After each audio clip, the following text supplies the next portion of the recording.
Sorry, my space ran out. What was this?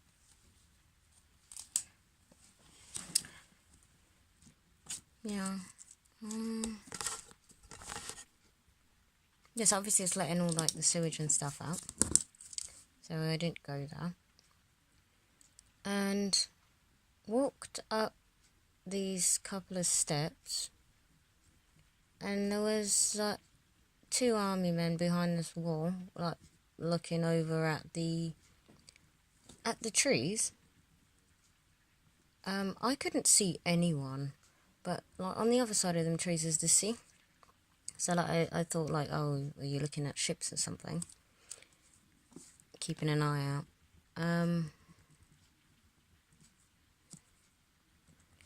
And then, yeah, they were in front of this little house.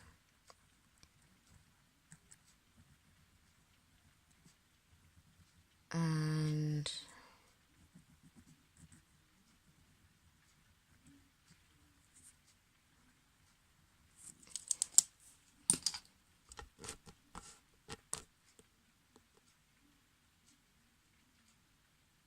like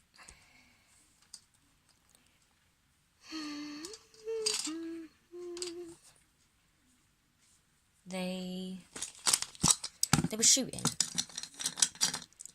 and then all I remember is then being in that house.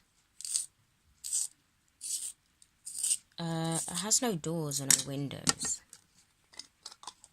I think it was designed like that, so and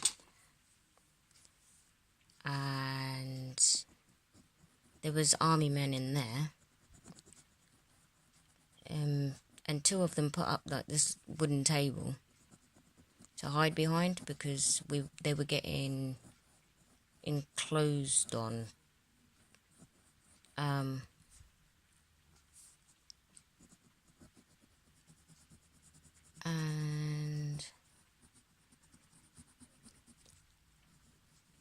all I remember is seeing some boy standing by the door. An army man grabbed him, and me, and like covered us, and then I saw some little ball fly into the room, and then everything was just like really white and fuzzy, and there was like that high-pitched E noise in my ear. I told my boyfriend that, and he said it was probably a flashbang. But yeah.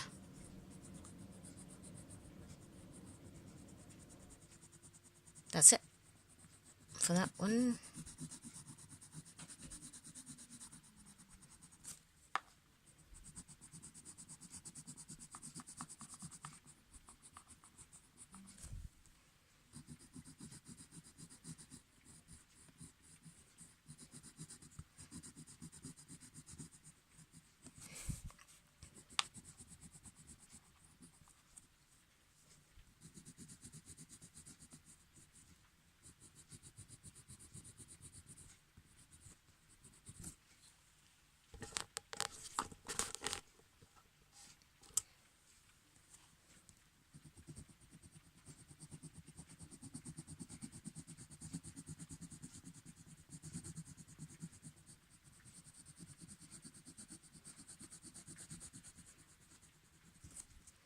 I remember another one. I was in some city and I was underneath like a dual carriageway bridge thing. It was well high. And like the city looked a bit broken. But there's people using like still other flying vehicles and stuff by then.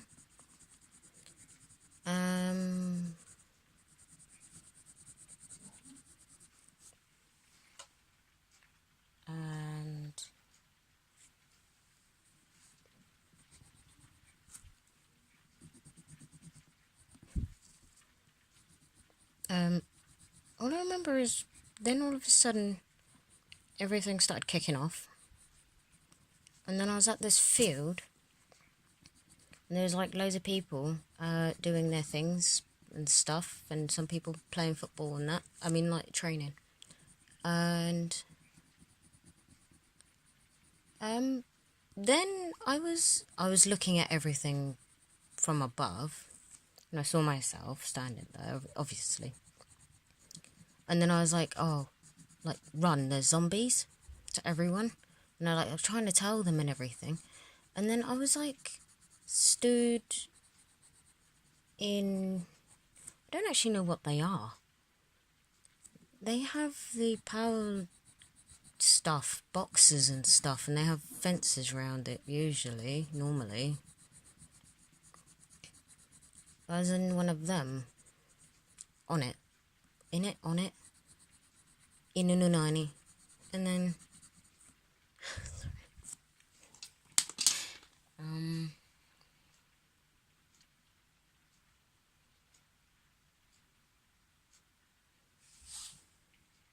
Oh, it's pink.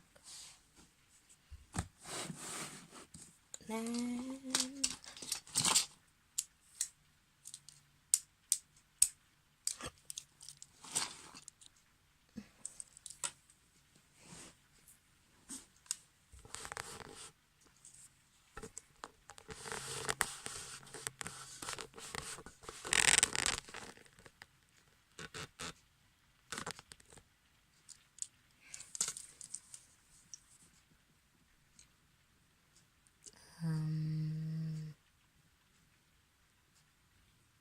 yeah, but I was, like, safe from them. Everyone else wasn't. So, yeah.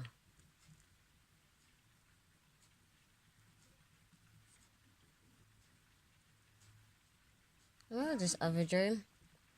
I don't drive still, so I was, like, driving this... It was a small car. I don't actually know what brand or whatever. It drives. So, I was on a road and then going to this place where there's a theme park and like camping woods, you know what I mean. The places are actually like arranged for that. And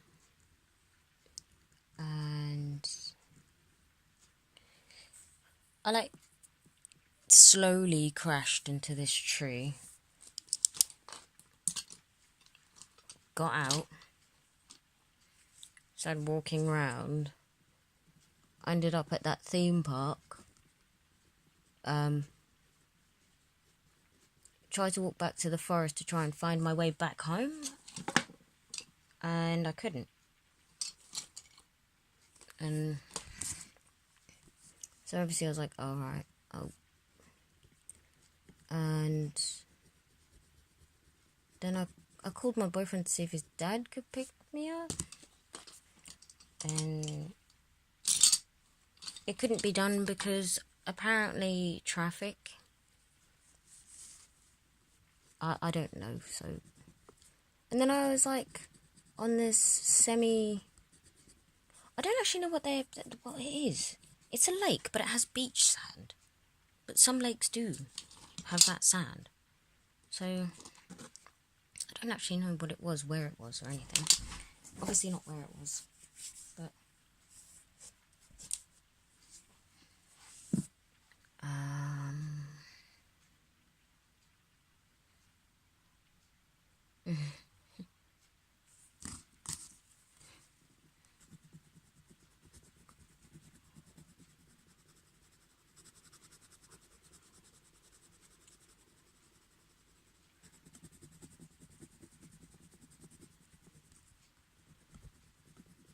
and then what happened was I saw a crab, and I think I was going to pick him up, and then someone was chasing me again. It was some man. So obviously I was like moving away from them, and hold on, where is that? There it is. Um,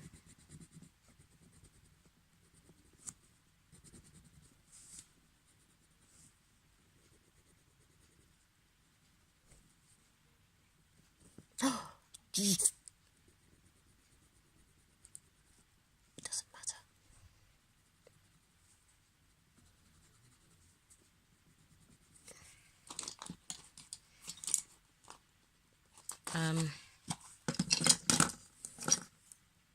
Then I started flying away.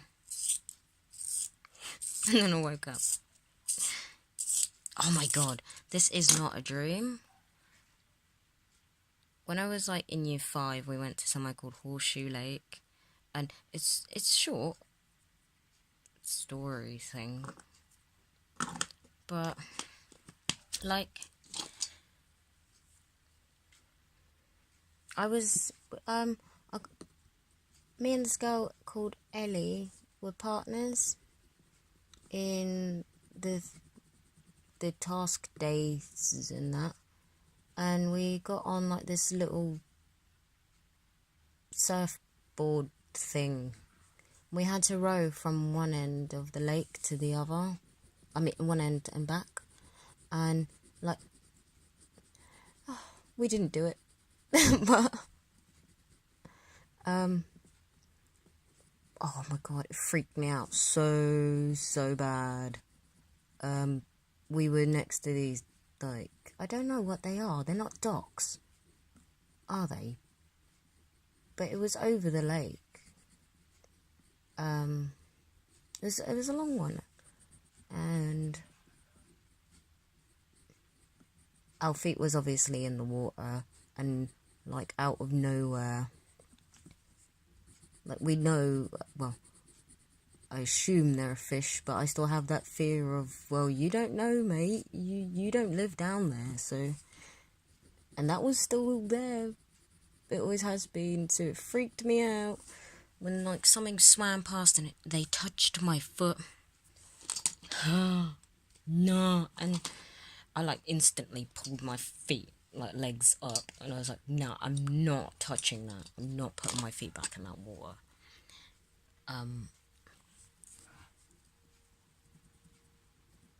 Yeah. And then we went back. It just freaks me out a bit.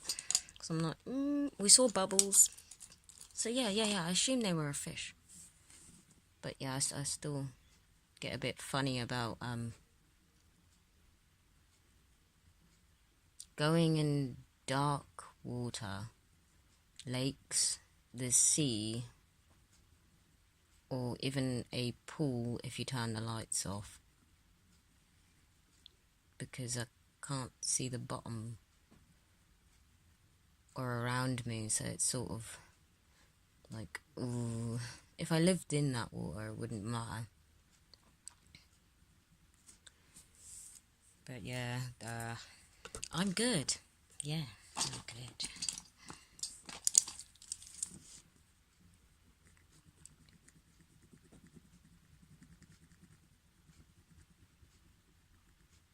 Oh, I have a experience. Whether you believe me or not, I really don't care. There's some things that people see and experience and have had that other people can't comprehend or just don't believe because they have boring lives and nothing ever happens in them. Sorry. But yeah. It's just one I'm gonna tell you. I was like 15 and I was home alone, but I didn't realise I was home alone. Because I knew that my mum and dad were going out to the shop share. So, but it was during the summer holidays, so I didn't go out because I didn't want to. Like, my mates would knock for me and stuff, but I'm antisocially social, so I was being antisocial. And playing my PC games. And my mom left her phone in the living room. And I thought they were still there because obviously I'm like sunken into my games. So it rang and I waited for her to come downstairs like normal because that's usually what she does. She hears her phone, you know, like normal people. Anyway. And like she didn't come down, so I was like, oh. Like, what if this call's important? I didn't check who it was from or anything. I just picked it up, went to the bottom of the stairs, obviously called up Mama to her, and then I heard her say, like, in her voice. And I was like, oh, I was walking up the stairs and I was like, oh, your phone just rang. And then I got into her room and, no one was there. So, but by then, yeah, I was already 15, so stuff like that has been a part of my life since I was really young. And eventually things become the norm.